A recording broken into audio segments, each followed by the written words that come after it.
Hello everyone, welcome back to Online Help Guide. Today in this video, I'm going to show you how to enable live photos or thumbnails on TikTok. So watch this video till the end. First, open up your TikTok app.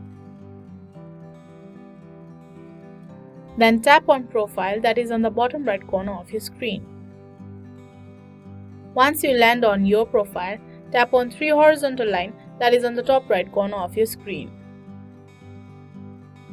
A menu will pop up. Tap on Settings and Privacy.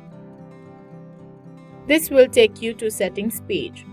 On the Content and Display section, you will see Accessibility. Tap on it.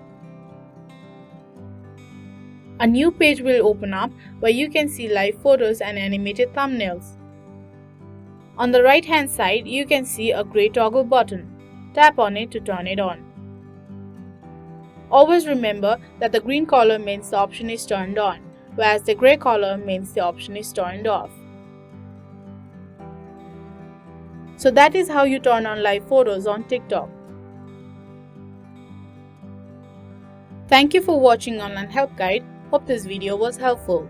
If it was, then hit the like button and comment down if you have any questions or feedback. Also, if you are new to our channel, subscribe and hit the bell icon on our channel so that you don't miss any of our upcoming videos.